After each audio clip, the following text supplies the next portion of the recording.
Let's go back in time to 1932 as Converse brings you historic footage of the legendary original Celtics, with whom all great professional teams are compared.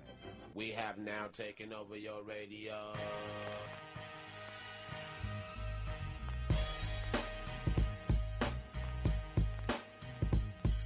Richie Guerin is about to show you the most important step in getting past a man.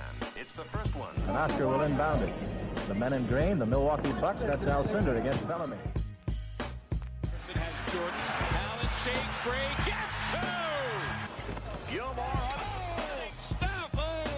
Brother. lead Toledo artists. You get 21. 4:28 to go in the first quarter for the Cow Palace. Here's Barry. Jordan. Open. Chicago with the lead. Hello and welcome to the Over and Back Classic NBA podcast. I am Jason Mann, and with me as always is Rich Craich. Rich, great to be back with you. Yeah, I'm definitely looking forward to this one. This is one that we, a time period we've sort of ignored, and not intentionally, but sort of mistakenly ignored, but we're ready to get into it. Well, I think it's like the one period we just haven't gotten to yet, basically, other than like pre-1967, which I think we'll eventually, I want to get to. But as far as like, more modern period, this is kind of the area that we haven't covered yet. So, today we're talking about Micheal Ray Richardson, Sugar Ray, as he was known, or just Sugar as he was known, was a four-time All-Star, a possible all-time great guard for the New York Knicks and the New Jersey Nets, who sort of had a tragic rise and fall and became the first NBA player to be banned from the league for drugs. He had a severe cocaine addiction that really cost him a tremendous career. And we have a guest today, great guest, Robert Silverman, who writes for Knickblogger, The Daily Beast, Vice, The Cauldron, Deadspin, The Classical, many great places, and he is here to join us to talk about Micheal Ray. Robert, welcome to the show. Thanks for having me, guys. And so maybe just, talk a little bit like where... Wax a little nostalgic about Sugar Ray Richardson. As one of the few people who actually did go to Madison Square Garden to watch him play, I'm happy to bust out my old man bona fides and talk about what it was like before you crazy kids with the Twittering and the Instagramming got a hold of basketball. I'm the definite young in here, because Jason, you might remember some of it. I know nothing. He was out of the league by the time I was. He would have left right before I really had any knowledge of pro basketball. I'd have been 7 or 8 at that time. So yes, Robert, you are old. So yes, go ahead. Thank you for insulting our guest, Rich. You're on a streak of that, actually. So, I'm very good at that. Yeah, it's going to be my thing now. Yeah. Don't worry, I've got an oxygen tank ready just in case I get too excited about all this. Casino, yeah. Right. So here's the deal. Sugar Ray was great. I mean, I was trying to think earlier today of a player that I could compare him to. And honestly, the closest I could come was a more talented Rajon Rondo. Okay. More offensively talented, rather. He wasn't really a defender that Rajon was. So he tended to hunt for steals, which, Rajon does also. But his game was just so unorthodox and so electric and so much fun when he was, clean and sober. Less so when he was, having problems with substance abuse. But I remember going to just, it's this thing when you're a kid and you don't have to really be told who the guy is who you like, because, when you're a kid and you're 8 and you're 9, you attach yourself to the best because you're not filled with all these adult notions of, frailty and flawed senses of reality. And you just want to be like, I want that golden god there to be me. And for those early, late 70s, early 80s Knicks, before Bernard King showed up, that was Sugar Ray. He was a mini Magic Johnson also, in a way, is another way to look at him. He wasn't as big or as talented or nearly as good as Magic, but he did a lot of the same stuff in a sort of smaller package. No pun intended. And it was just, those teams, they actually had a reasonably decent Knick team for about a year and a half there with Sugar Ray and Ray Williams, the dynamic duo backcourt. And Micheal Ray was my absolute favorite player up until he got traded, and then it was Bernard King. Yeah.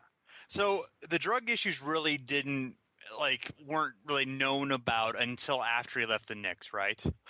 Well, there's a story that came out a couple of years ago in the Post, which is one of my favorite all-time Post stories, about the 81-82 team, the ship be sinking. For those who don't know, Micheal Ray Richardson famously was asked by a reporter, when the team was struggling, which, or nixing, if you will, that, well, so what's going on, Sugar Ray? And he said, the ship be sinking. And it was really the best way to describe what was going on with the team at that time. But little did they know that not only was the ship sinking, they were kind of sinking on purpose, because there were about three Knicks, according to FBI files, who were heavy users of cocaine, and they were shaving points in order to deal with dealers and degenerate gamblers, and one of whom was laying $10,000 bets on the Knicks every game. So not only were there 3 seriously coked up Knicks, there were 3 seriously coked up Knicks shaving points. Wow. I did some research, but I hadn't actually heard that. That's pretty crazy to think about. It's FBI documents in one book by Brian Toohey, and it's called Larceny Games, Sports Gambling, Game Fixing, and the FBI. And there's actual FBI documents, so it's not just one guy saying, yeah, I used to shave points or something like that. Yeah. But it was somewhat known. It was one of those things, it was a time when you could have open secrets and keep them out of the public eye a little bit more. And it wasn't until he started getting bopped, and suspended by players and Stern actually, kicked him out and he got busted for testing that anyone knew. And, it's interesting because that was I think one of the first conversations where I had to have my dad explain to me what cocaine was. Even growing up in New York City, this was not something I knew at age 12. Mm-hmm. And I was like, wait, why are they getting rid of Micheal Ray? And even though, he was playing in New Jersey, I still was like a Micheal Ray Richardson fan. And I was like, wait, why does he have to go? And it was one of those it was a very, Manhattan moment where my father did not really explain to me why Micheal Ray Richardson had to be kicked out of the NBA, but gave me a long and lengthy, let's call it a monologue possibly, about how the entire drug war was a colossal failure and there was probably some slighting of Nancy Reagan, and that prohibition has never worked in the history of humanity, and Micheal Ray Richardson is a casualty of a failed policy that has thrown millions away and turned an entire nation of businessmen into criminals, and et cetera, and on and on. I remember this very, very clearly, along with my mom, routinely sticking her head in to say, why he just wants to know why the player won't play. And right. He has to learn sometime. And now, yeah, that's good. Yeah. One thing when we're doing the research on Micheal Ray, and especially when I'm looking at this, one question that kind of comes to my mind is, and it's sort of a hypothetical, how do you think his career would have differed had he not went to New York, have he not been in New York? Do you think he still would have possibly succumbed? I mean, obviously New York wasn't the only place where cocaine was flowing, in the early 80s or whatever, but do you feel like there would have been less of a drive there, or less of a path? Less of a scene, maybe. Right, yeah. Whereas he got drafted by the Milwaukee Bucks, for example, not to slight the good people of Milwaukee or claim that they're completely drug-free, but if he'd been in a place where people were just mainlining melted cheese and brats instead. I have been to Milwaukee, and I can confirm that is all they do. So. Oh my God. I was there for a week, and I kept trying to say, do you have a vegetable that's not a potato? No. It was a bit of a problem. And those are good brats, don't get me wrong. But you know why O.J. Mayo? When O.J. Mayo said, "Hey, I live in Wisconsin now," I get it. Why he was like, "I gained 30 pounds." Yeah, I know. It's a robust diet. Let's say that. I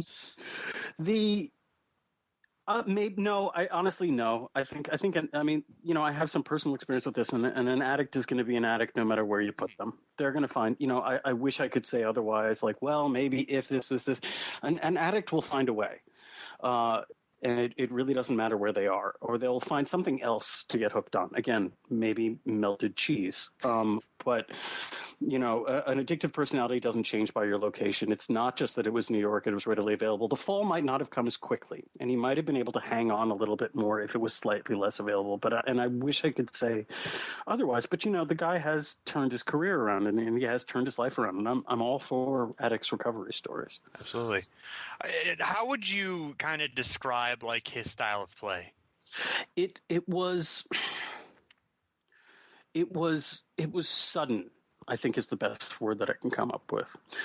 Like I said, defensively, he wasn't what you would call a lockdown defender, but you just never knew when he was going to dart into the passing lane or get himself caught completely out of position by reaching for a steal. His jumper was incredibly streaky, but when it was on, you could not stop him. His best, he was a great finisher in transition, and really, especially in a time when hand checking rules were still allowed, before the new illegal defense rules came into play, he was a guy who could beat pretty much anyone off the dribble. That, again, which is why I keep pointing to Rondo as like a guy who could do that. He wasn't the passer Rondo was, or even really the ball handler was, but in terms of straight, handle and speed and the ability to beat his man and get to the hoop, he might be, along with, say, Stephon Marbury, the best the Knicks have ever had. Which, again, it's not a lofty standard to hold Knicks guards to. But, but in terms of the ability to beat a guy one-on-one, he was a one-on-one player. He was in many ways, easy to toss around the whole playground game, but he had a playground game.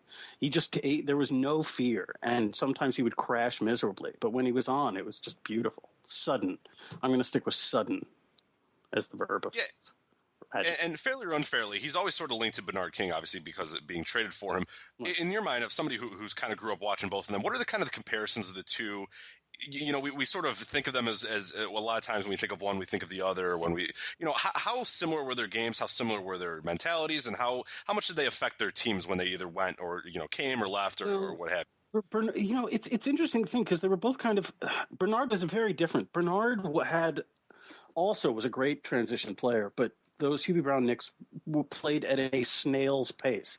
So you rarely got to see him in transition. Even when they would play, go 10 deep and trap, that team didn't run. And it was, even for a very sort of nascent 12-year-old me who only kind of understood basketball, I was like, why aren't they running more? Because Bernard would just storm down the court. And he had I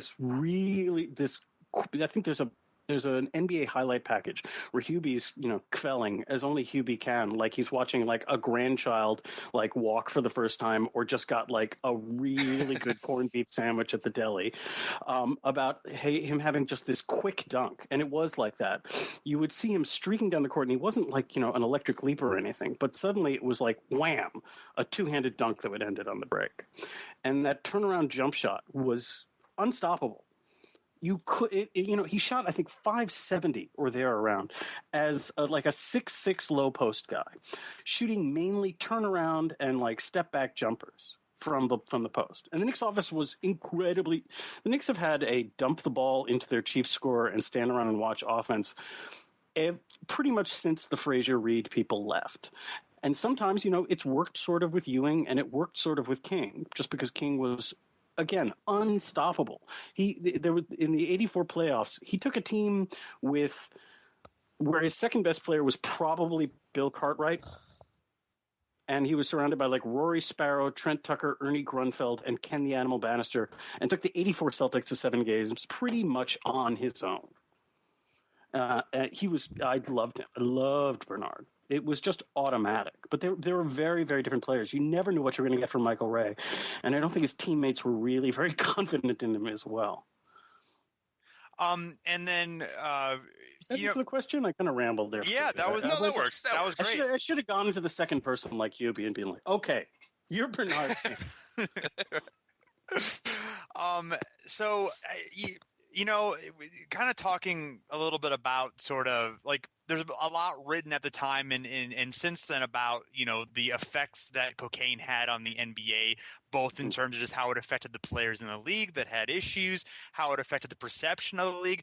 Like, do you think it's fair to consider him sort of the poster boy of that? I mean, it does seem like his were more severe. His problems were way more severe than almost anyone else's. But then you talk about something like the issue with, the 3 players being so addicted that they had to, shave points, or that does sound like more severe than, I would think off the top of my head, I think John Lucas might be the person also. Micheal Ray might be the best known because he was the first one to get kicked out forever. Right. Tarpley's there also. It was just, it's a drug that has, if you've ever partaken, you don't function the next day if you've been on a binge. It's not the kind of thing you can bounce back from just as a dude walking around, let alone trying to compete at high-level professional sports. He might be, again, just because he was the first. He's, the Jackie Robinson of getting kicked out of the NBA for cocaine. It's, I don't think we'll ever know the degree to which it was prevalent in that era and how much damage it had. Bernard King also was dogged by rumors of extensive cocaine use, both in, Jersey and in Golden State before he got traded, and even in freaking Utah, before he ended up with the Knicks. Try to find hard drugs in Utah. If you've got a problem and you can score in Utah, you've got a problem. But it's my suspicion is that when people think of that, Micheal Ray's the name they come up with first. The '86 Rockets that championship team was decimated by drug use. Yeah, that would have been a team that might have bumped off the Lakers a couple times in the late '80s if it weren't for Lucas going bye-bye and Mitchell Wiggins and and all those guys with that team. Mm-hmm. That to me is the greater impact. I mean, Micheal Ray, bouncing around from Jersey and getting booted is one thing. But if you want to talk about changing the landscape of how we understand the league, I think the Rockets are actually the big shining test case there. Yeah, that's a good point. I know Phoenix had a lot of issues in the late 80s, too, if I recall. Phoenix did. And then, of course, there's Keith Hernandez and the '86 Mets, all of whom, and Dwight Gooden and all those guys who were having a really good time. Yeah. And Strawberry and all those guys. It's an incredibly potent addictive drug. I think that's and the absolute worst one, aside from high tar heroin that you could take if you actually want to be an athlete for a living. Sure. I mean, that's the problem. I mean, the thing is, the league managed to, we don't know the extent of what it was like in the 80s, and we don't really know the extent of what marijuana use is now. The problem is marijuana is a lot less harmful to actual performance and in general, and not physically addictive. So they just sort of switched.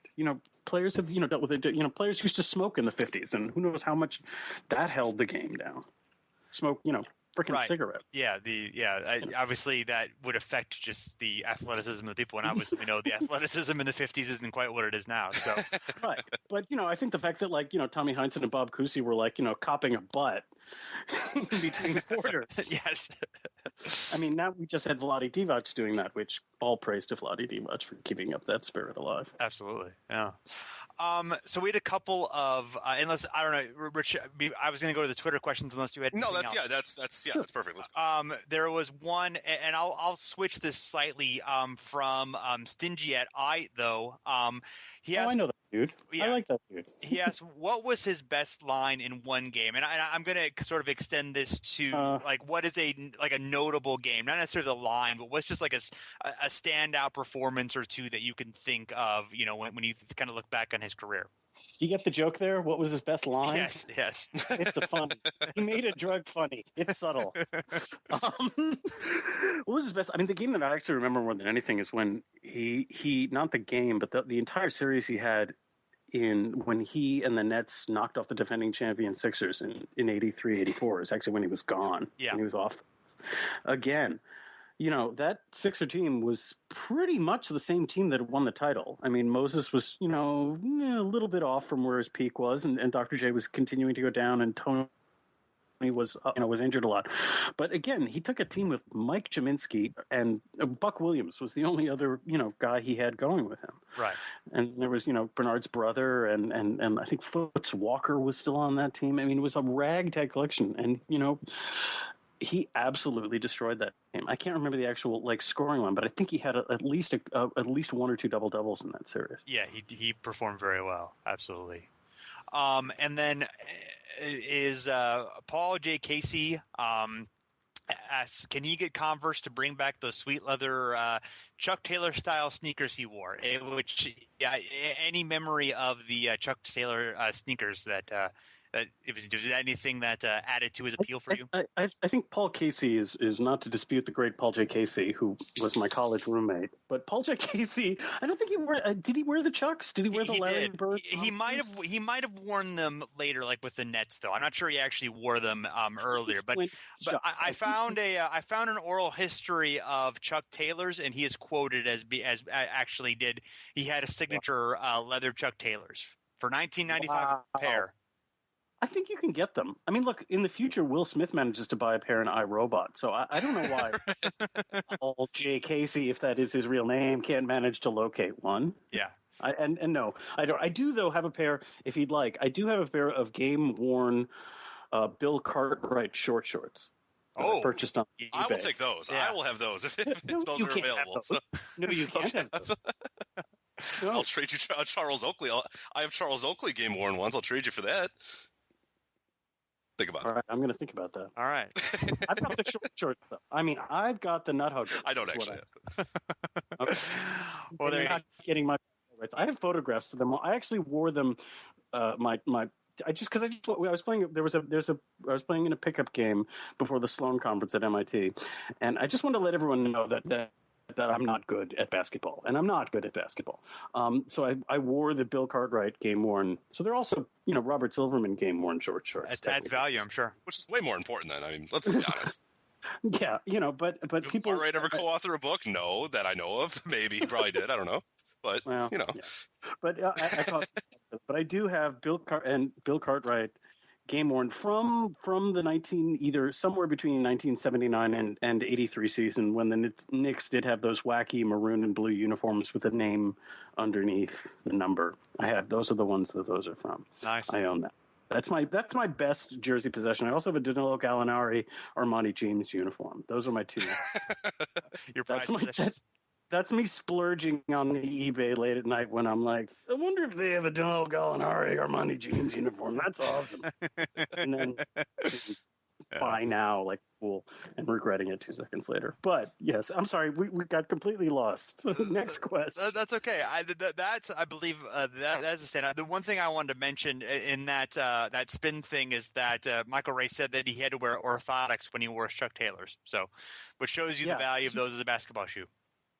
Yes. The terrible. The quote is gone. He says, that was a good-looking shoe. Wasn't nothing to play in compared to Air Jordans. I had to wear orthotics when I wore Chuck Taylors. Yeah. So, as only Micheal Ray could say. Did he have a sponsor? Did he have like a spot? Did he get like there's a documentary that I forgot who produced it. There's that Micheal Ray documentary, and they said that at like one time he had like 2 shoe contracts at the same time. Oh, that's right. And like he just, I don't know, like he didn't tell everybody that he had 2, and like they just said that he had 2 of like everything, and he had to have 2 shoe contracts. He's like, no, I think I saw that documentary, or at least one of the documentaries, and there's a lot of like grainy, sort of very 70s filtered, like Scorsese B-roll shots of like New York City nightlife passing by while a narrator like very seriously intones about Micheal Ray Richardson like staying out till 7 a.m. and having to be dragged out of like some horrible drug den in order to like make it to an afternoon game or something. Like the worst horror stories, like as bad as you can imagine. Yeah, this one was narrated by Chris Rock. So, that is the one I saw. Yes, that is definitely the one that I saw. Yeah, and whatever happened to Micheal Ray, and it is very good. It's on YouTube for anyone who wants to check it out, and I recommend checking it out because it's a good. Very good. Yeah, it's good. Listen to this podcast first, and then check it out. So. Yeah. I then someone needs to do a complete oral history of what Micheal Ray Richardson was like at the University of Montana. He's one of the great Montana ball players. Yeah, he did take like 18 hours every other weekend to go to Denver. Yeah, I want to know about those. His mom and his girlfriend. So. Denver, quote unquote.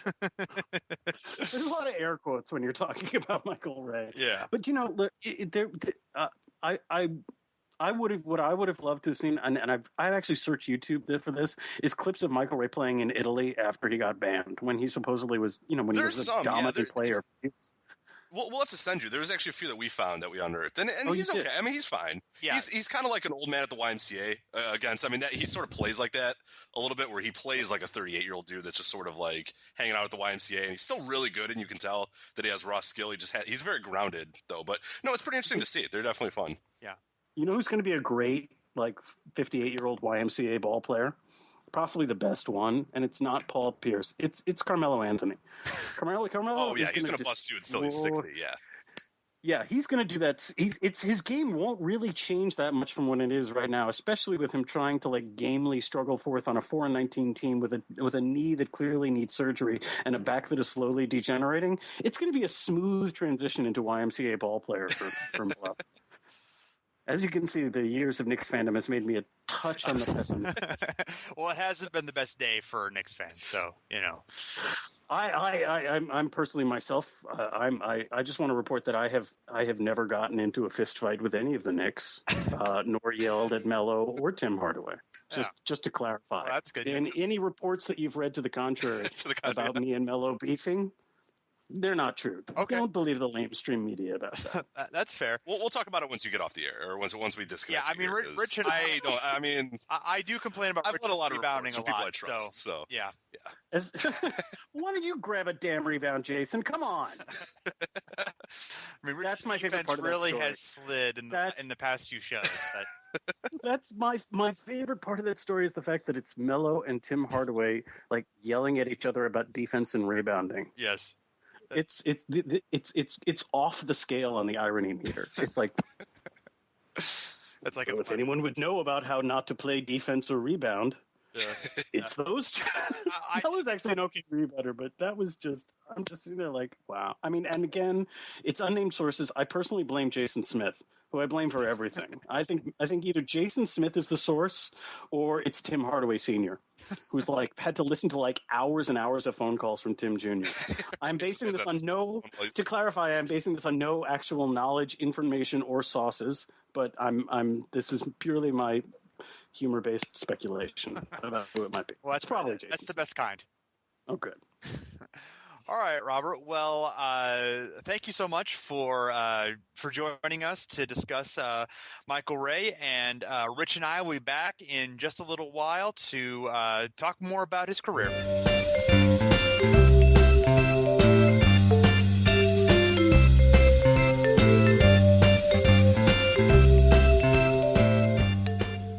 Okay, we're back, and we're going to run through some of the highlights of Micheal Ray Richardson's career.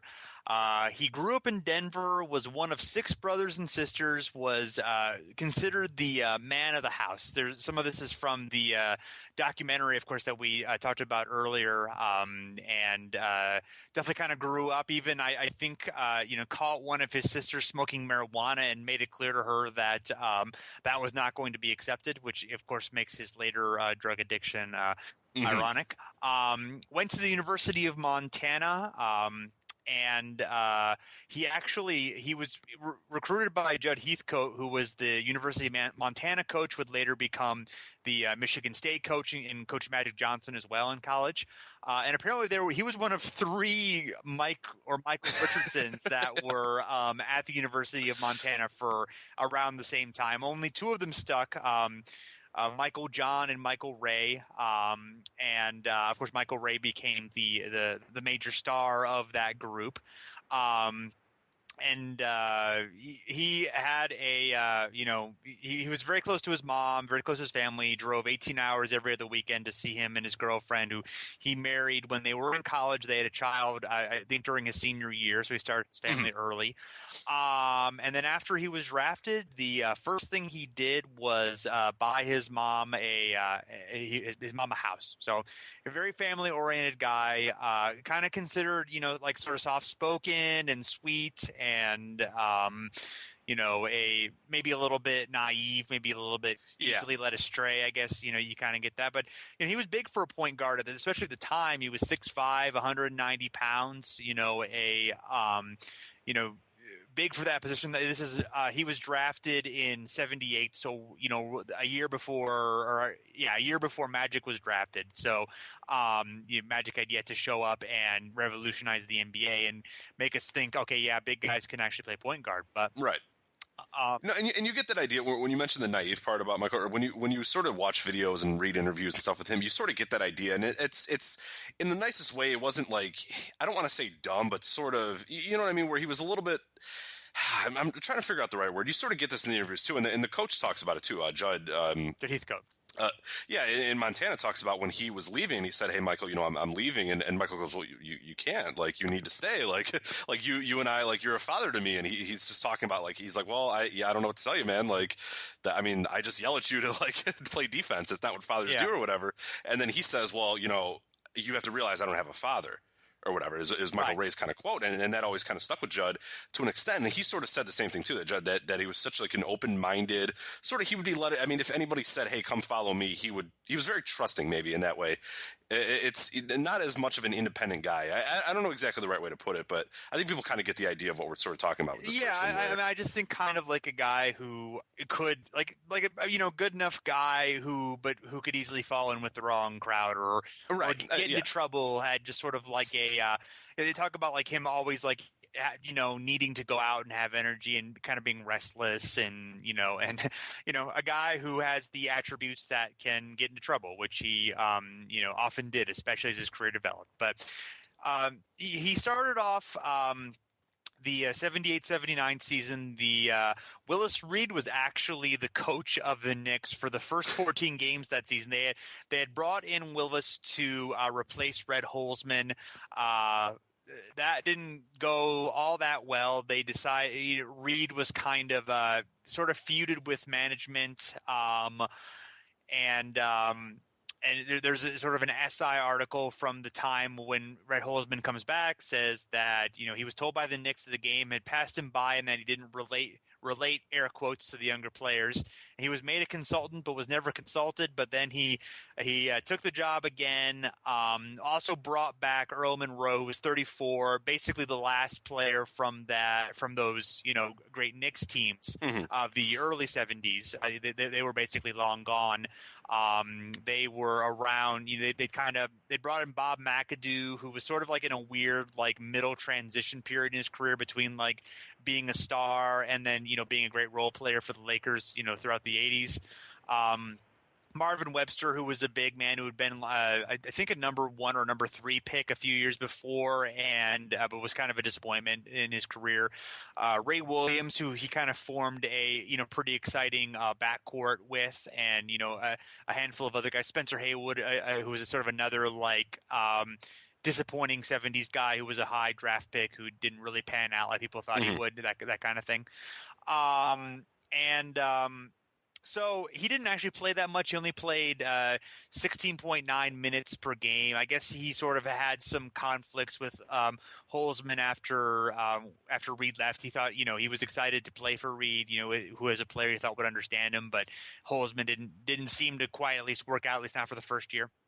Right, and you get quotes in various stories and the documentary as well, where he sort of talks with reporters, and there's one particular story where he's talking about, he's like, man, that Holzman, he doesn't know anything, he doesn't know what skills I have or whatever, and the reporters like said that Holzman was like standing like 6 feet away from him, and then when Michael left, he was just like like just shaking his head or whatever. So yeah, it was always sort of a conflict there of this guy doesn't recognize how good I am or how good I can be. So another note too is, did you see any clips of that Willis Reed when he was a coach? That was a snazzy dressed head coach. He was, yeah. He's got like the mini fro going. He's wearing these like nice, like they're like sunglasses. Like he's wearing sunglasses while he's coaching. They're not real glasses. They were tinted, and it's just the greatest thing ever. It's so awesome. The 70s coaches outfit, like that might be a podcast all in itself. The 70s coaches outfit. Yeah, we could talk about Dick Motta's suits for like 40 minutes easily. So. And Larry Brown's early wardrobe.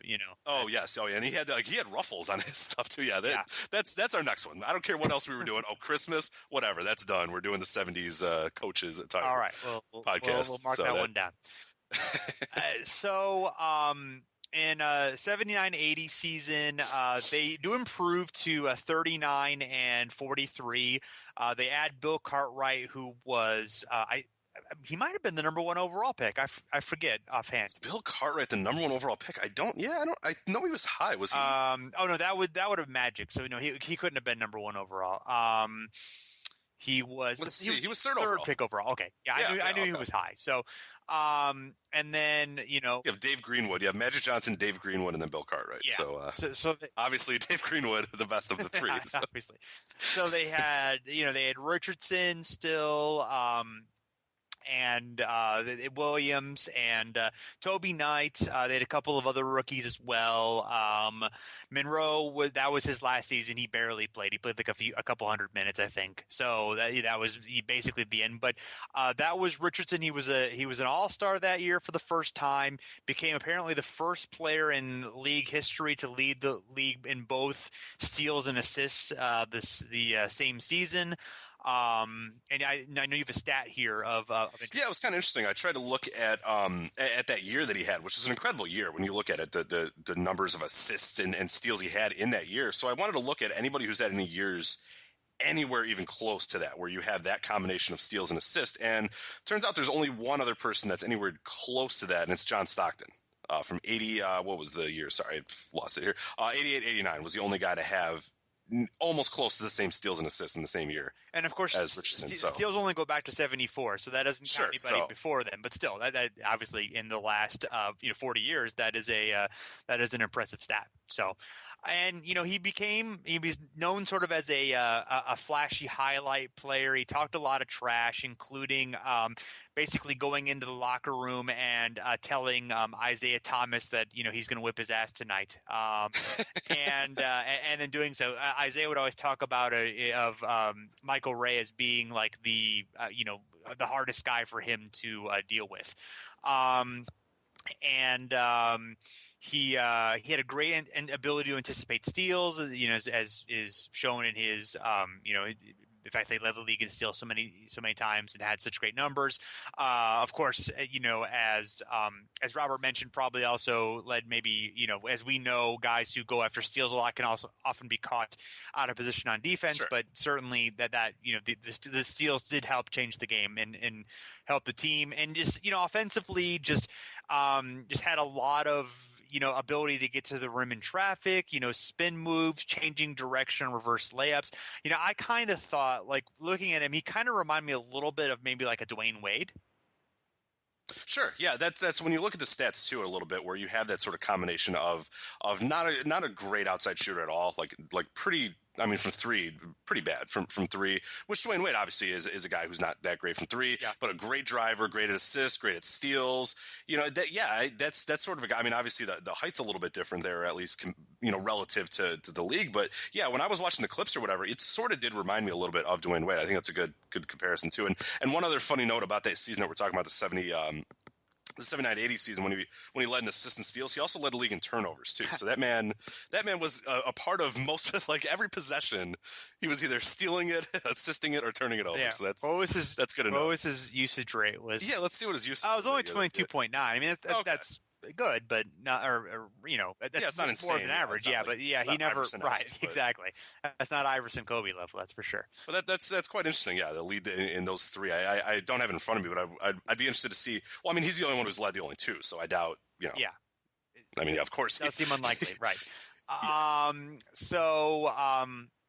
There's a sort of a preview of the next season from SI. They would always do divisional previews in their NBA preview one. So they talk about the Knicks have suddenly become the league's #1 show team. And Richardson is quoted as, "We're going to give the Garden crowd a show," and then talks about like Coach Red Holzman's gray suit evokes memories of what the Knicks once were, the model of conservative elegance in pro basketball. And then it talks about like points per game, measurement, how they play fast now and give up a lot of points. And I think this sort of like a lament about, the Knicks aren't what they used to be in the 70s, which of course has been the lament the franchise has had since, pretty much since. But you just seeing that and seeing sort of the perception of the Knicks at the time, I think is interesting. Yeah, no, absolutely. And they had their peak year of the Micheal Ray run in 80-81. At least in the regular season, they finished 50-32, and they were they were strong. They in addition to Cartwright and Richardson, they also had Campy Russell, Sly Williams, and Mike Glenn. Webster, who had dealt with a lot of injury issues, played 82 games. So they were a pretty young roster.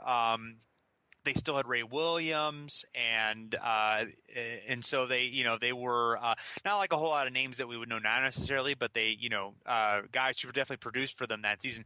They also had in a small role Mike Woodson, future Nick coaching great, and also the coach of the 2004-2005 Atlanta Hawks.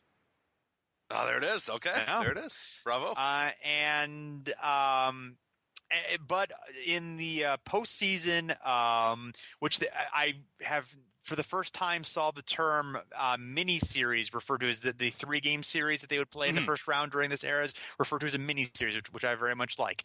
And they were swept by the Bulls 0-2. But I always feel like 3 games is not enough of a basketball series. It's not good. I'll speak from personal experience when I do NBA 2K franchises or whatever. Sure. I will usually drop the first round to some ridiculous thing like 3 games or whatever, just because then you actually get this weird parity where and that could be a situation where we see a lot of these teams in the 70s and early 80s or whatever, where they're out in we'll talk a little bit, or this team in particular, where it's well, they probably shouldn't have lost to this Bulls team, but you go down 2-0, that's it. I mean, you're done, you're over. That's the series or whatever. Exactly. Yeah, it leads itself to a lot of parity, but in the overall sense where, it'd probably be. I'm sure there'd be a segment of fans that would be really cool if today's NBA did that or whatever, where there was some parity or you didn't know, but most true basketball fans want to see the best 2 teams play at the end of the year.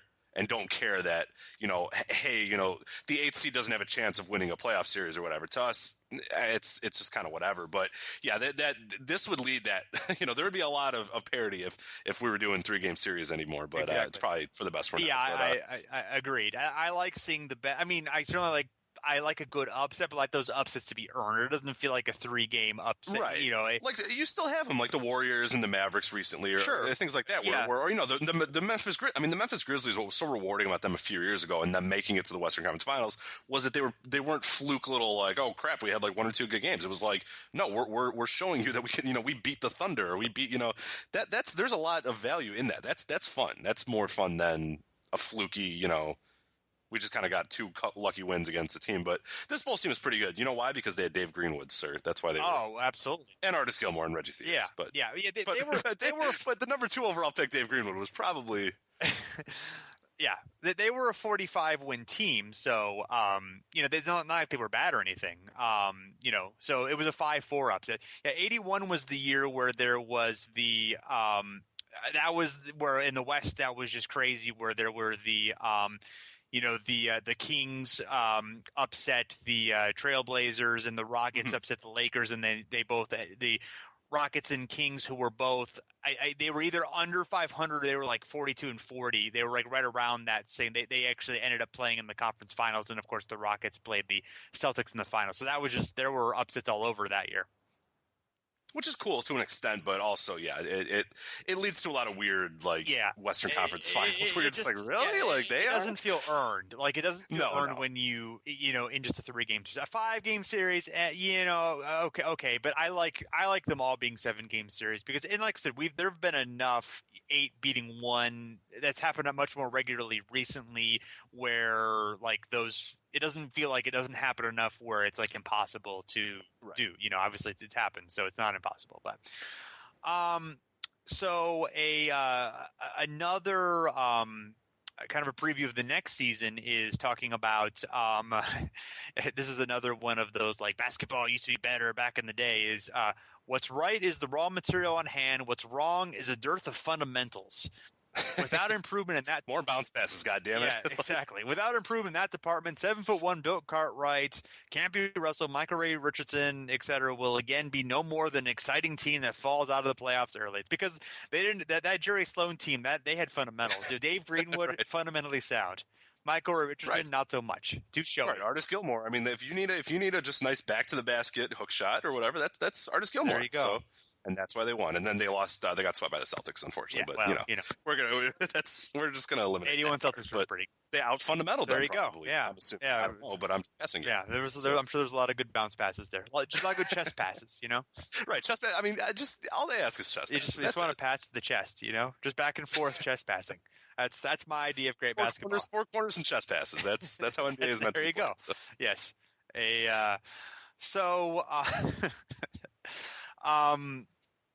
This is kind of around the time where Micheal Ray's getting deeper into the party scene. There's a GQ looking at it's sort of an excerpt from a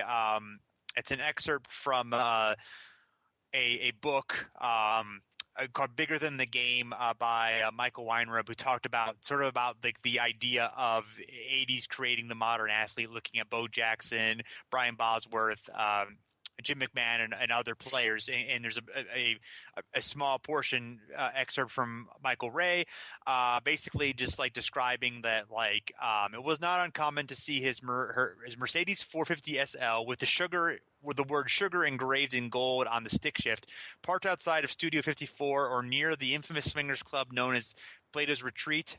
Given his lifestyle, cocaine was a natural fit. By 1983, he had burned through 6 agents, 16 cars, a wife, and his promising career.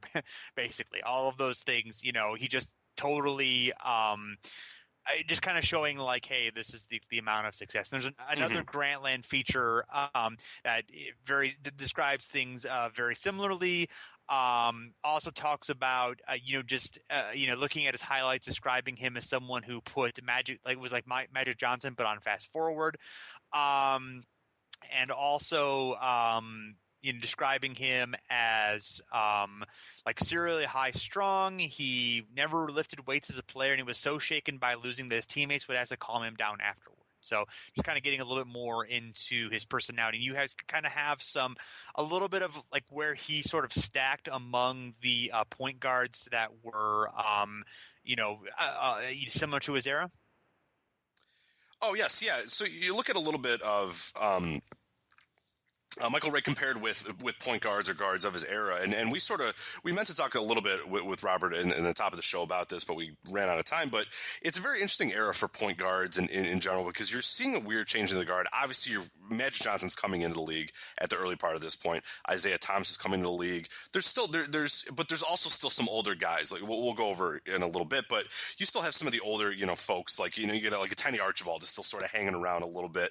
So it's a very weird dichotomy of this sort of point guard thing. I don't think we've seen anything similar to that, where there's been such a weird transition of point guards, because that's always a fun little capsule of time, is to look at point guards who hit you. Right now we're going through another renaissance. The early 2000s was a dearth of point guards, but I want to look a little bit at him in comparison with those early 80s point guards and sort of how he stacks up. And it was pretty interesting when you look at assist numbers, and what I basically did is 3,000 assists. I made as kind of the benchmark here from 1970 to 80 to 1984-85. Only 6 other guys had 3,000 assists rather. Micheal Ray was obviously one of them. That's why I'm bringing him up here. The others, which aren't too interesting if you think, Magic Johnson, obviously, Maurice Cheeks, Isaiah Thomas, Johnny Moore, and Norm Nixon. So Micheal Ray is in some pretty decent company there. I mean, obviously he's leaps and bounds behind a Magic Johnson, or even to an extent in Isaiah Thomas, but I mean, comparable with those other guys, and a pretty decent era for point guards to an extent. A few other things I looked at. He had Micheal Ray, actually. He had more win shares than Isaiah and Johnny Moore at this time. So obviously this is only through the mid 80s. Isaiah would obviously stack up a bunch in the late 80s and obviously become one of the better point guards of all time. So a little bit irrelevant, but fun nonetheless. He obviously had far less than Magic Johnson at the time, also far less than Maurice Cheeks and Norm Nixon. But he had slightly more win shares than other kind of early 80s ones like Brad Davis, Tiny Archibald, and then John Lucas, who we mentioned with our interview with Robert. But yeah, weird era for point guards where you're sort of seeing this change to the guard. It's not particularly good though. Yeah, there's some good guys in there. There's some okay guys, but not nearly what we'd see, what we're seeing today, or what we saw, in the 70s or maybe even in the mid 80s too, if you'd like. Yeah, I mean, because Stockton hasn't emerged yet. Right. Gary Payton would be a few years later. Mark Price. Kevin Johnson, those guys, who along with kind of the tail end of Magic and Isaiah's career,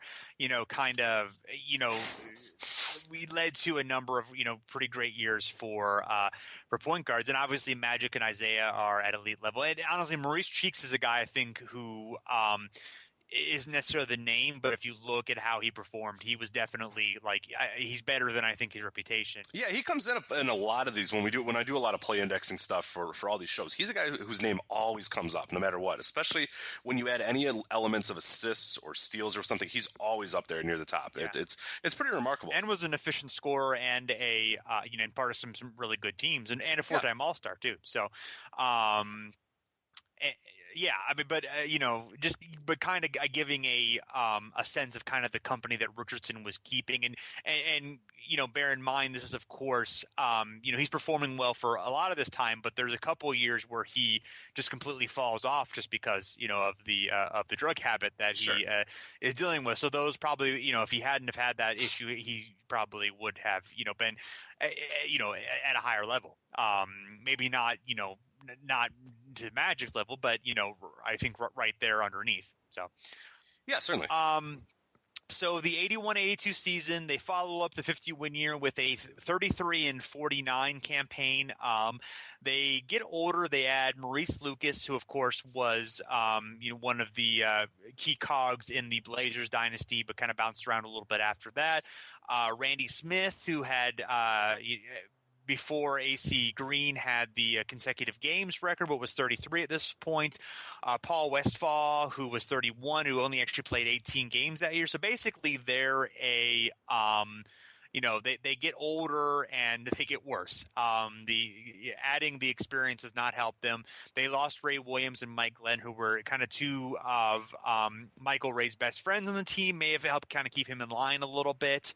Or maybe not. I'm not really sure. I got that sort of that impression that was sort of an impact on him, but who knows? Obviously, I guess maybe they helped him get in trouble. Yeah, I never could quite get that because every story I read was a little bit different, where they said these were the guys that kept him grounded, but then also that these were the guys he partied with or whatever. But maybe it was good to party with other whereas they also described that once those guys were gone, he was just a lost soul who was just then he was just going out and going crazy or whatever. So who knows? I mean, you can party with your friend, but your friend can kind of keep you from getting into worse stuff. Yeah, that's sort of the vibe I got, is that it was like, oh, okay, let's go home, or let's chill out. Whereas he didn't have that barrier anymore, and then it was just like whatever. Who knows though? Yeah, it's tough to say. Regardless, like we talked with Robert, it's one way or another. A lot of this stuff was probably going to happen. So yeah. And actually, funnily enough, Williams got traded to New Jersey, where Micheal Ray would end up in a couple years. So they didn't. I don't think they actually ended up playing together. I think Williams was traded or was off the team again by the time he ended up getting there. Yeah, he wasn't there again. So they were never reunited. But and Richardson, this was the ship be sinking time that toward the end of the season. There's an SI article from March of 82 where they're 29-36, and he said, and this before then they talked about how people felt that Williams and Richardson one of them had to go because they've had some erratic play and because of the loss to Chicago. So they ended up trading Williams, and Richardson says, people never mentioned all the games we won in the closing seconds. We clowned around outside, but when we were on the court, we dominated other guards, points, rebounds, everything, and we were getting better and better.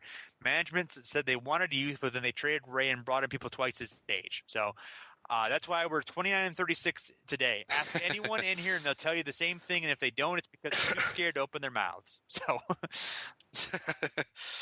there you go. So you wanted a quote, you got your quotes. Yeah, and as far as performance-wise, I mean, he was an all-star. This is his third straight year as an all-star. Numbers-wise, really everything. His percentages are right. Along the line of what he does. He still leads the league in steals. His assists are down, but I think he was he kind of went from point guard to shooting guard, kind of back and forth. And, he was sharing the ball with other guys who were playing point guard as well. So, I guess it's, That's in this season, he took 200 more shots than he did that year 2 years ago when he led the league in assists. Yeah. So you can sort of he's see, more of and that's about what his drop off in assists. I mean, the assists were a little bit more, but yeah, he basically turned all of his assists into shots. Yeah, so he had a similar role. His usage was actually under 20, which is sort of kind of an odd for a guy who you kind of think of as like being pretty ball dominant. Yeah, that is very low for him. Yeah, that is odd. I wonder what. Yeah, I'll have to investigate why that would be. Yeah, I don't. I mean, I understand usage, but it's still sometimes like those math. You're the math guy. I'm. Yeah. Yeah. Oh God, me being described as the math guy is not good. Well, I am the guy who is interested slightly in statistics of sports. Yeah. Well, my girlfriend, she was in a stats class and for her grad school or whatever. So she would she'd come home and be like, okay, here's what my homework is. And I'm like, I know baseball stats and stuff. I don't know what the things actually are. I just know how to read them and talk about them. I can't actually come up with them for you. So, so I am the math guy. Luckily, we're not a stats podcast. Right, exactly. I like stats. You got the R squared. You got R squared on this very network. Listen to that instead. Yeah, that's a good one. Yeah, I mean, listen to us too. We're nice, but no, we're good too. Yes, but we're good in a different way.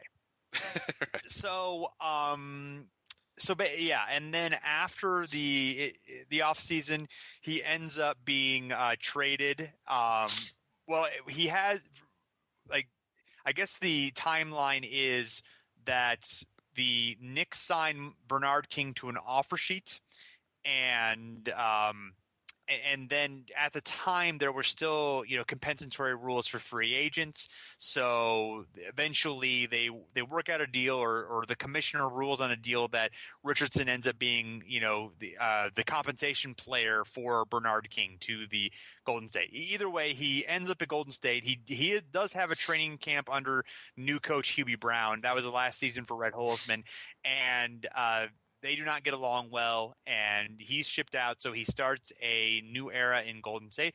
And we're going to take a little break and talk about that and a lot more after this.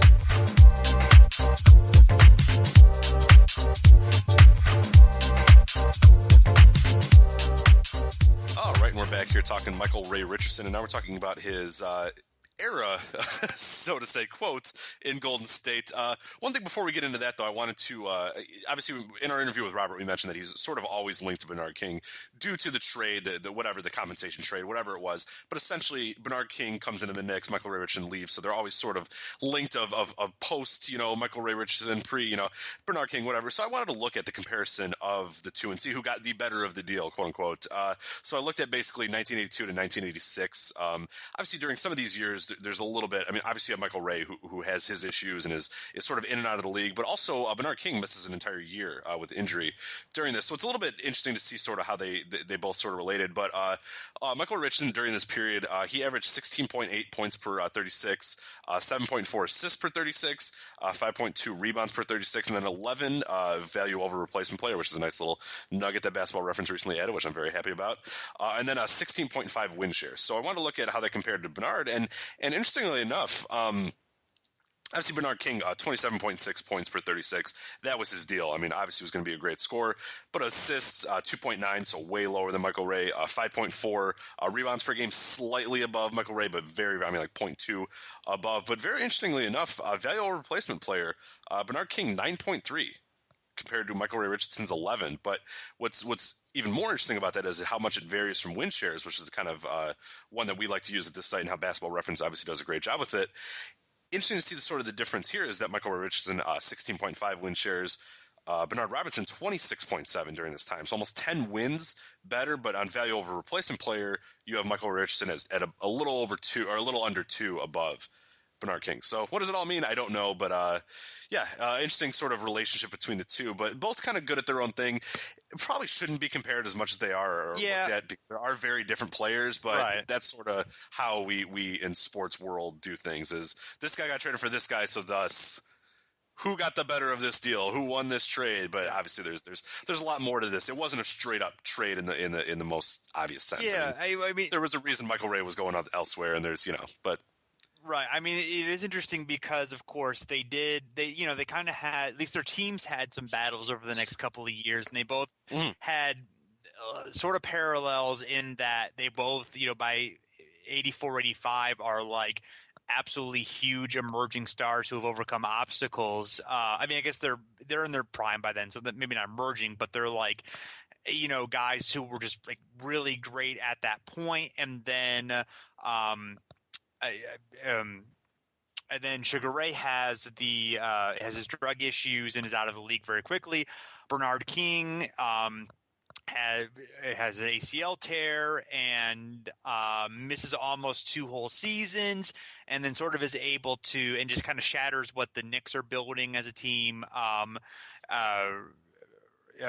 Richardson's stuff, shatters what the Nets are building as a team. They both are kind of, they needed some work, but they still, were teams that had, provided challenges to the Celtics and the 76ers, in 2 years in a row in champions in the playoffs. So, it's just interesting because they both, had this great thing and they both fell off for very different reasons. Bernard did make a comeback and, had some good NBA years for kind of irrelevant Washington Bullets teams, but but was never quite the same, even though he made a remarkable recovery.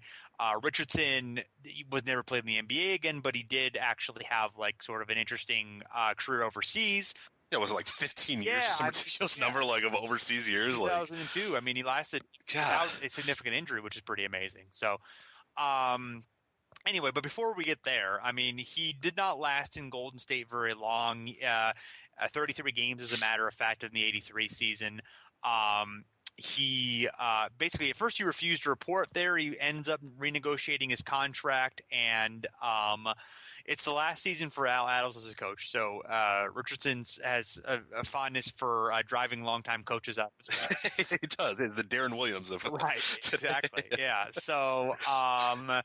There's an interesting quote it's in the Micheal Ray documentary as well, where he talks about there's an interview of like, oh, so now you're with Golden State or whatever, and he like I'm sure like PR, like Golden State PR, like I know NBA PR wasn't what it is now or whatever, but he's like, yeah, I had some financial trouble, so they helped me out, so yeah, I'm okay now. And I was just like, oh god, like basically yes, I had like drug debts and they paid me a lot of money up front, and now I'm okay to play, and it's just like, oh boy, like that's essentially what's being constructed here, but that's yeah. But there you go. So yeah, not the most closely guarded PR department for the Golden State Warriors this time. Where post contract signing, he just basically says, yeah, they gave me a lot of money up front, so that helps. Yeah. So basically it deteriorated to the point where they had a private detective follow him after games. He stopped showing up to practice and just had a lot of erratic behavior. So. Numbers wise, I mean, definitely there was a drop in shooting. It didn't necessarily like a drop in free throw percentage too. Actually, his free throw percentage was sort of oddly, for a guard, it was mostly like in the mid 60s, mid 60%. That wasn't very.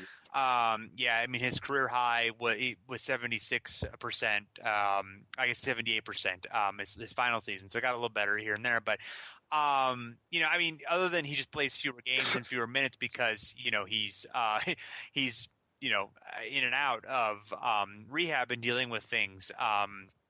It wasn't like because sort of the documentary portrays him as his just play completely was like a disaster, and the numbers don't really show that. But I'm sure there were games where if you have a cocaine habit, it's going to take a toll, and you're going to have bad performances.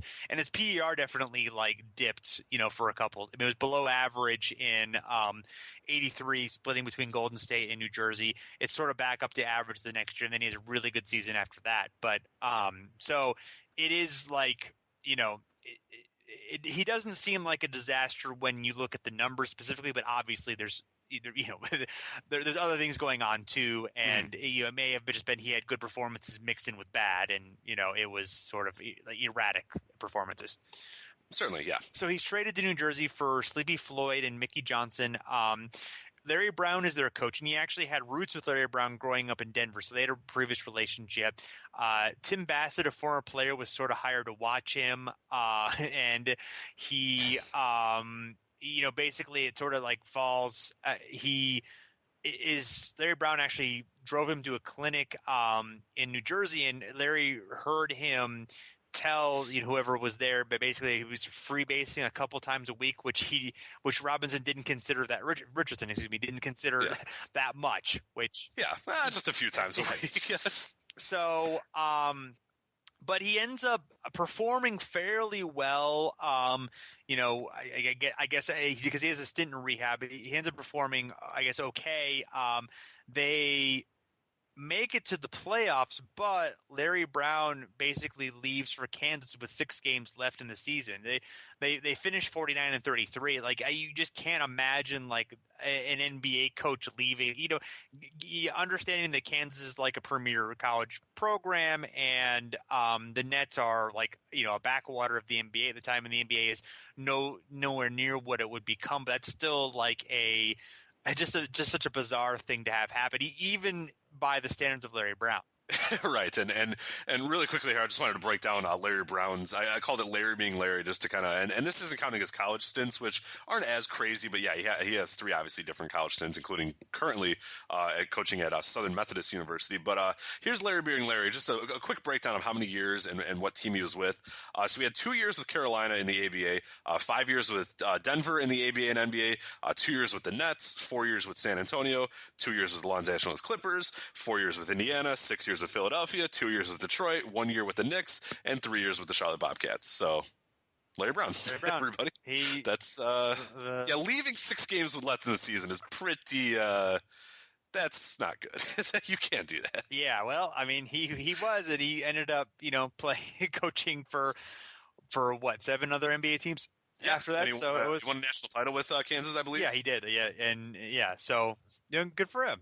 He made it work. But that is just funny, like, in retrospect. Brown's always just looking for his net. I mean, that guy. I mean, even I remember when he was coaching Philadelphia. Even when the Pistons hired him, it was like, well, here's Larry Brown. Like, who's he going to coach next? Or like, he's already thinking about his next job or whatever. When he was with the Pistons, and he wanted to go to the Knicks, which just seemed like absurd, of course. But anyway, Larry Brown's another podcast. I think that's but so they end up playing the Knicks in the playoffs that year. They lose 2-0, and Bernard King plays awesome in the series, and Richardson shoots 8 for 21. I think they kind of like I guess they sort of frame Larry Brown as a bit of like a stabilizing influence for him, because I don't think he officially goes to rehab yet. He doesn't actually go in till like right after the series is done, because he kind of goes after the deep end afterward. He's like seen as at a crack house with his car in front of it. He goes to between May and September 83, he goes to rehab 3 times, stays for about a month each time, and proclaims himself cured, but then quickly disappears. And then, kind of into the... You really...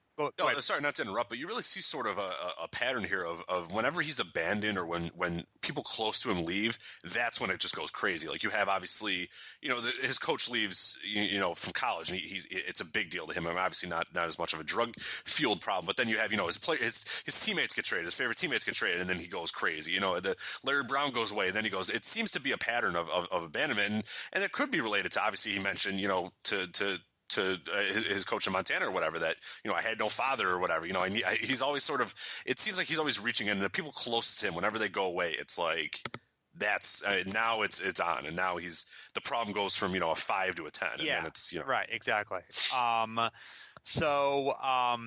And sort of going into the 84 season, like there's this, like he pretends to be kidnapped, even though he's like only in a hotel a block away from the Garden. And they said something about like he like was under an alias. Like, I forget what it was, but it was something that was like ridiculously close to his real name. Do you I don't remember story? what it was. Yeah. No, I don't remember. No, I heard it, but I can't recall the name. But it was something very like Richard Michelson or something like Michael that. Richardson, something like that. Yeah. You're like, well, that okay. Yeah. Like that's it's just like one of those things where around Mexico. you're bombed out on drugs. Yeah, exactly. That's the name you need to give. Nobody suspected Ron Mexico. He was actually cut by the Nets, but then they was sort of reinstated because it sort of violated the drug policy, which was enacted this time, which was basically 3 strikes and you're out type thing. He did finally rehab did stick. He returned to play in December of '83, apologized to everyone on the team, and sort of like, kind of made it his mission to restore his trust in his teammates and his coach, who at that point was Stan Albeck. Screamin' Stan, I believe, was his nickname, which is I guess a good coach nickname. And yeah, I'm in with that. Yeah. and then so he does perform better in the '84 season. In 48 games, he is kind of back to close to kind of where he was through most of the rest of his career. Has really does have a really strong season in first there's the postseason, which is definitely one of the highlights of his career, where the Nets upset the defending champ 76ers in the first round in 5 games. This is the first season where there's 16 teams in the playoffs, and there's 4 rounds guaranteed no matter where you are. Because for a while, the first, the number 1 seed would get a bye, and there was a play-in game in the short series, as we talked about. So this is at least like basically the first year of the modern playoff structure. The only, as we know them, the only difference is it went from 5 to 7 games, but. So it's 5 games to this point. They upset the 76ers, who had a bit of a down year, but were still 52-30. They had a lot of injuries, but they were pretty healthy. Like at that point, I think it was probably a little bit of just like they coasted a bit through the season and thought they could turn on at that point, and also they kind of got old at the wrong time a little bit too. And, the Nets they had Buck Williams, they had Daryl Dawkins, they had Otis Birdsong, Albert King, Kelvin Ramsey, Mike Gaminsky. So, not like a great cast of characters, but, they had a decent enough supporting cast of, role players, and it all just kind of seemed to click at that point. Richardson just is really strong in that series. I'm trying to look at it right here. Just a second. Let me pull it up. But yeah, I know for a fact that he led the team in scoring and assists, and he was second only to Buck Williams in rebounds. But I don't know the exact numbers. That was 25. I thought it was 20, over 25 points per game. Actually 20.6 points. There you go. 5 rebounds, 8.6 assists, and so they actually won the first 2 games of the series. In Philly, then they dropped the next 2, and then they won the game 5, 101-98. And I know he had he had 24 points, 6 rebounds, 6 assists in that closing game. Played 47 minutes. Buck Williams played 46 minutes and had 17 and 16. So that's a pretty impressive. Upset of, they still had Irving and Moses Malone, Andrew Toney, Maurice Cheeks, Bobby Jones. They still had basically the core of it's essentially the same team that won, the title of the year. Yeah, prior, and had been, a strong playoff team for a long time. Obviously, they added Malone in '83, but still, they definitely should have seemed like they should have won that series, but for whatever reason, it just didn't happen.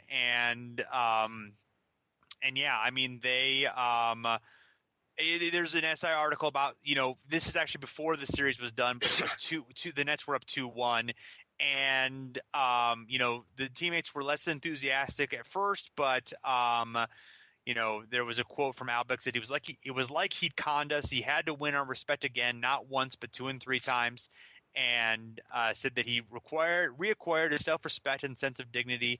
Richardson said, "I can understand what the players were thinking, but I'm just grateful for the opportunity to play again. I knew what I could do if given a chance. Now I'm just doing it."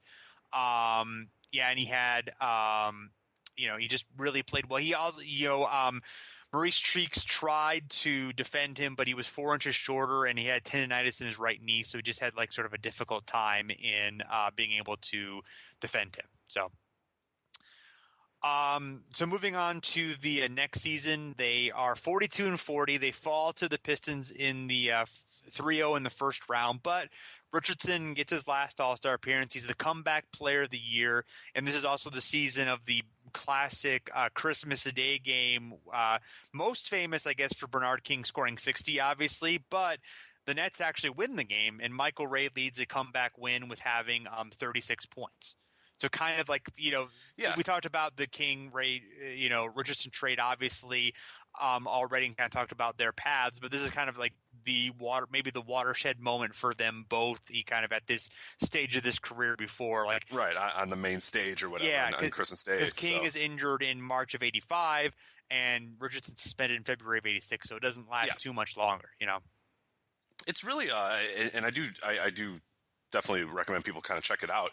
This season that he had, what was incredible. I mean, just really good. It almost is better than any of the seasons he had in his prime or whatever, which is remarkable given. I mean, he's 29 at this point, but he's led a hard 29. I mean, that's in and out of rehab, obviously doing drugs, constantly. It's just insane how good he was in this year. And just, I mean, shot efficiently, scored decent, 8.2 assists per game. He led the league in steals. It's crazy how good he is this year. Yeah, I mean, he really, the shooting was good. I mean, he really was able to just kind of put it all together and played 38 minutes a game. I mean, he was definitely, helping carry that team. That they did struggle a little bit more the next season. Not exactly sure why, but but still they. I mean, they had a decent team, not a great one or even really a good one, but, certainly for the Nets, who had, as a franchise struggled since coming back to the NBA, it was refreshing for him to be able to do that. Then the next year starts off pretty well. He's had a pretty good run of being clean up, from, for about a year and a half or so, I guess. And then there is a basically, there's a Christmas party on December 27th of '85 where everything's kind of going well, and he's out with Daryl Dawkins and Bobby Kadich, who was a teammate of theirs. That seems like a bad start. Yeah. Christmas, Daryl Dawkins, that's not going to go well. And, he left with a girl and didn't come back. He failed the show at the next morning shoot around and a game that night. Then even his wife didn't know his whereabouts. And then finally he called his agent and said that for the first time since October of '83 he needed help. So really, so 2 years that he had apparently been clean. And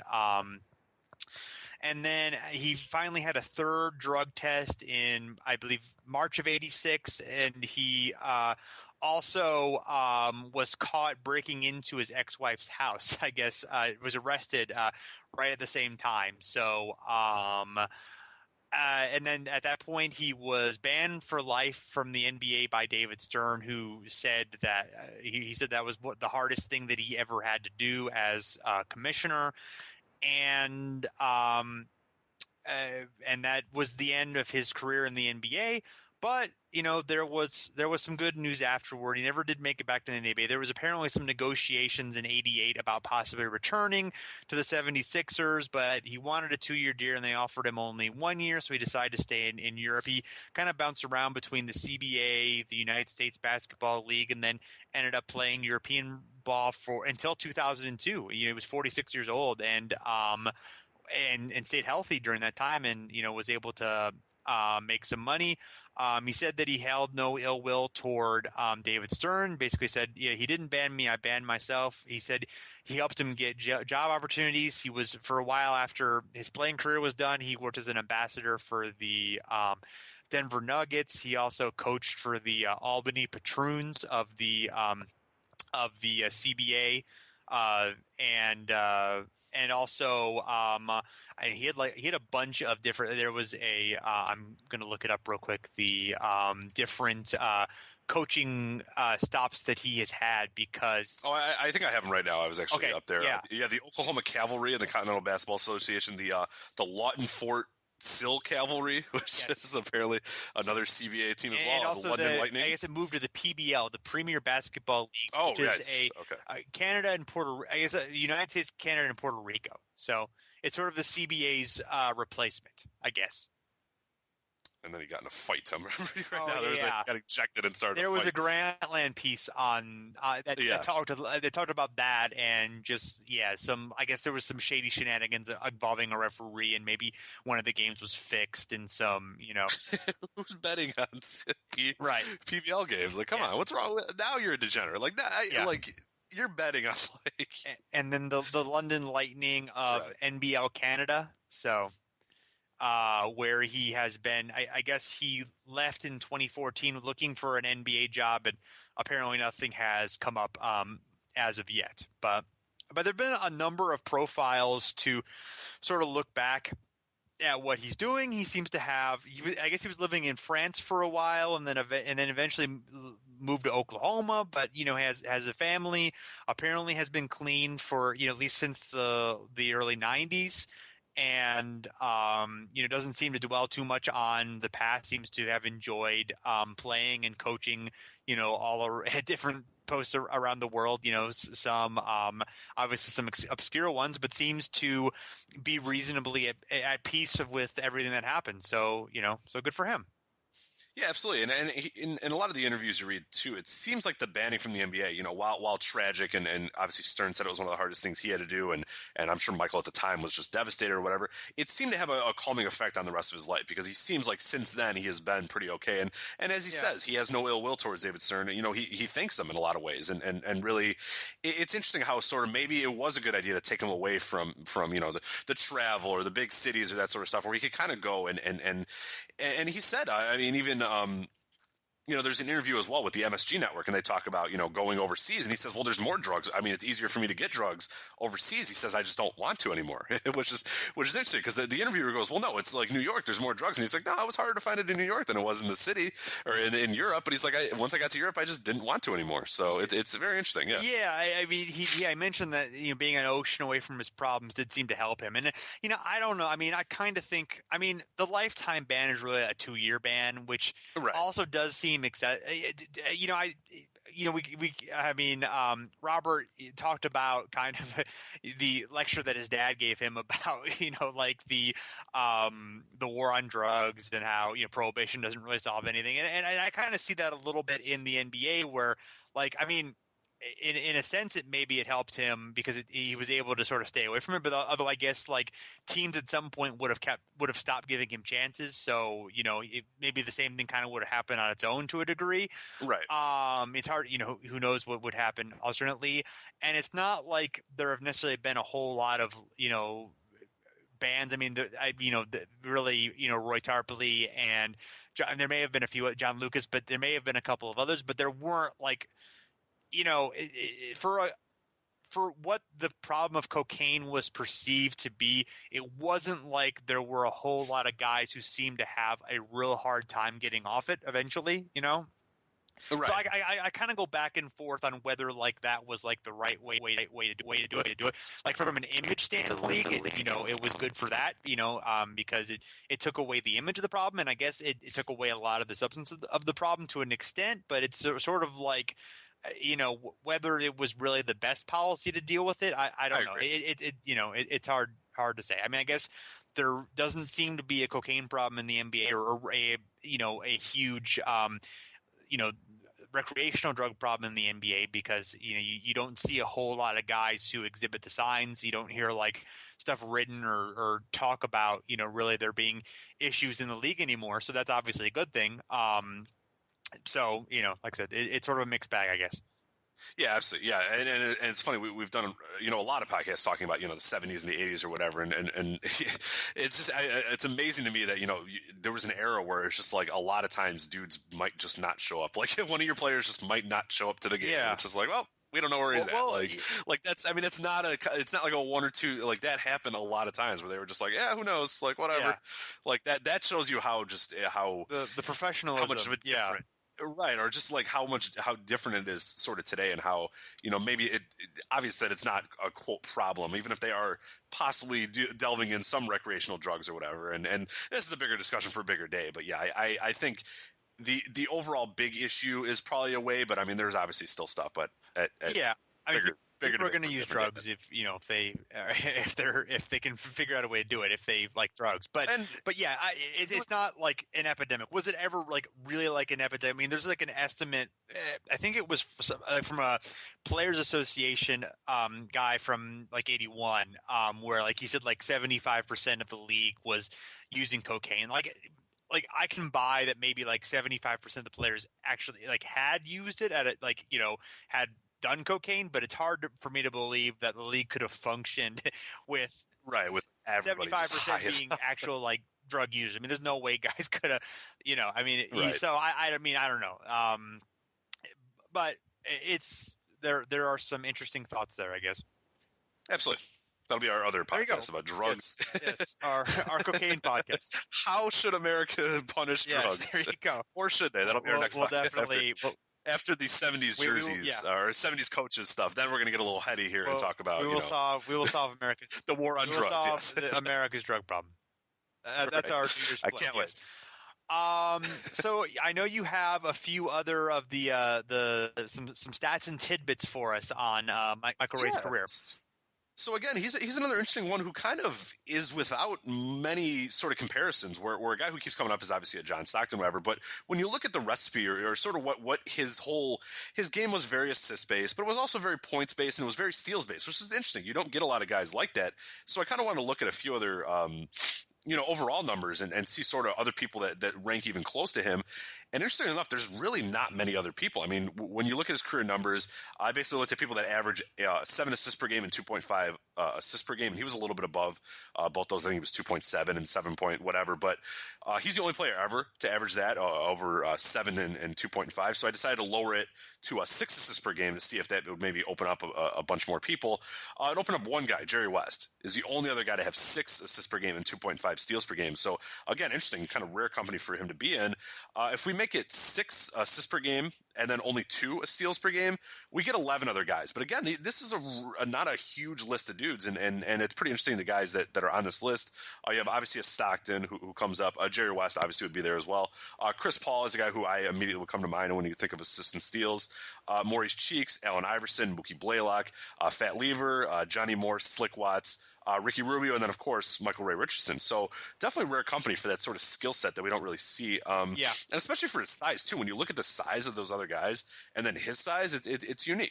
And West might be on that 2.5 steals per game. Well, I guess you lowered to 6. So I was thinking because West, of course, he only his last season was steals were recorded, so I'm sure he would be probably he would have had more steals earlier in his career. So, but the assists were tracked, so that wouldn't necessarily affect that. But anyway, go ahead. No, absolutely, and the steals part is a big part. That's why we sort of cut off a lot of eras without counting steals. Sure. Again, as we mentioned at the top of the show with Robert and a few other people, that steals don't necessarily mean you're good at defense. Steals might mean you're good at getting steals. Some guys will do whatever they can to just get a steal and not necessarily worry about stopping the ball or stopping But what I wanted to look at, so then I looked at defensive win shares to see sort of where he ranks, in his era. So I did is I looked at all the 80s, and obviously he only has the first part of the 80s, not the entire thing, but he ranks 30th among all players in the 80s in defensive win shares. So I thought was pretty impressive, considering there's 4 years of the 80s where he doesn't play, and a few of them effectively not even of this universe, because he's in and out of rehab, he's playing games here and there, missing games, but 30th among all of them in raw defensive win shares. That's nothing to slouch at. So that tells me, at least to some extent, that he's not just a total slouch on defense, that he actually had some defensive acumen and not just a guy who sold out for steals. He was 38th on that list in minutes, which is interesting. So he's still outperforming, where you would just kind of think of him ranking based on minutes. But that's kind of a lot of minutes for, missing, for missing half the decade, basically.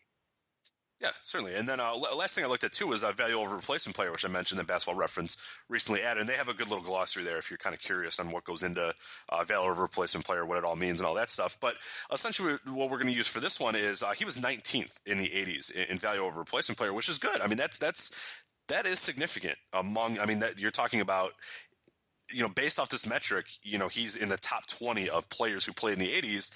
And that's good. I mean, that is significant, especially given, you said the minutes, he ranks pretty well in that. And yeah, it's an interesting case, whereas a guy who we sort of think of as a wasted talent, but had a really good career. I mean, overall, I mean, yeah, it sucks that, he missed, better part of his prime, and we didn't really get a post prime with him, but still a pretty good career for a guy that, was in and out of rehab, and really a guy that we consider a waste of potential. Yeah, I mean, imagine Dwayne Wade only had his first,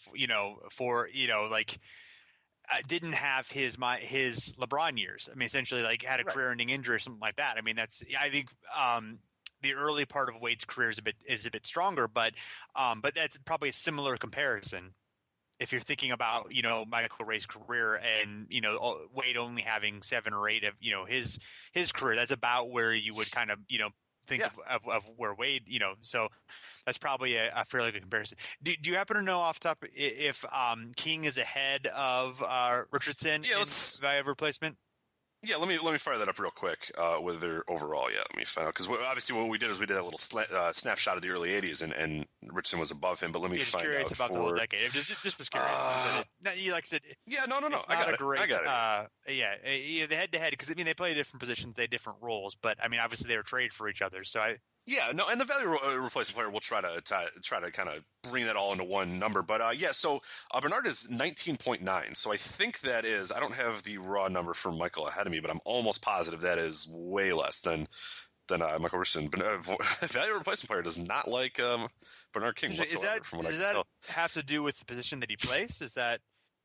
Positive. Yeah, it could be as well. I mean, it's comparable to the position you play relative to your competition in the league, relative to minutes played, relative to a bunch of other stuff. So yeah, it could be a situation where compared to replacement forwards in the league at that time, and that might speak to the point we made earlier in the show about the point guards of that era or whatever, the guards of the era, where it wasn't a very great guard era, but it was, there was a lot of really good forwards. So yeah, you can see a replacement forward in the 80s might have been easier to find than a replacement point guard, if that makes sense, or a guy of Michael's skill set. So that's where you kind of get that. Let me fire it up here real quick. Of his 25.5 is I'll make sure I have all the 80s here.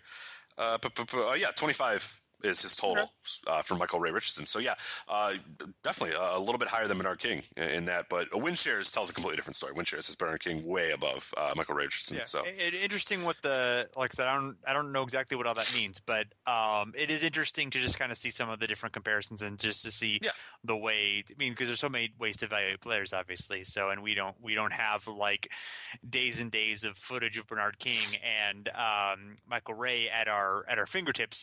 We obviously have clips here and there and a few games here and there, but unfortunately we don't have access to nearly the amount that we would like.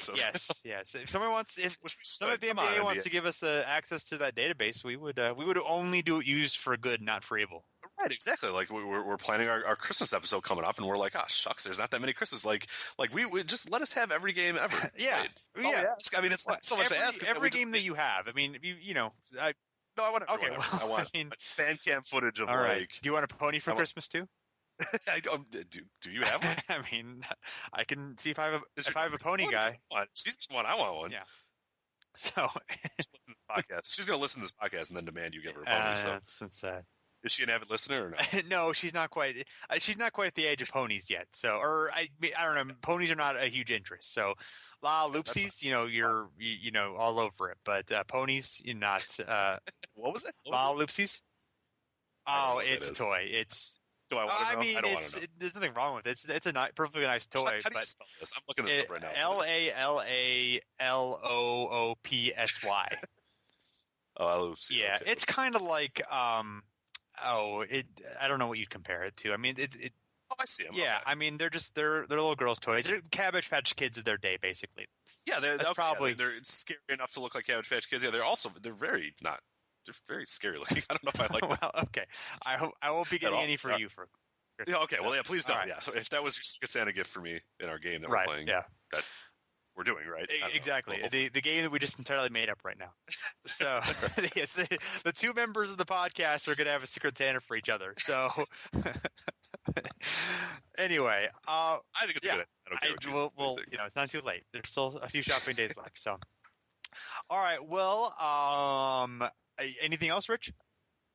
That's all I got. All right. Well, cool. Everyone, of course, please check us out at thepodiumgame.com. We are part of the Hardwood Paroxysm Basketball Network. You can find all of the great Hardwood Paroxysm podcasts on iTunes and the HP Network. And we would definitely appreciate if you left us a review and a rating, which will allow more people to have the opportunity to check us out and all the other great podcasts on the feed.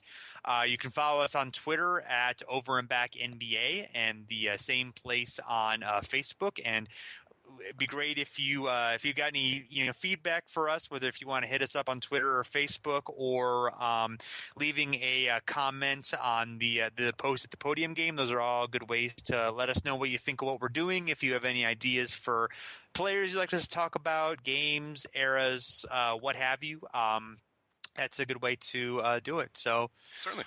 So thanks everyone for checking us out again. Lucky episode number 13, lucky number 13 for us, and we're glad that the Podium Game keeps letting us do it. So until next, I just don't think they know. I think they just have no idea that we're doing this anymore. They're like, oh we God, sneak them in. Yeah. So we'll be back soon with an episode talking about Christmas games. So until then, we'll see you later.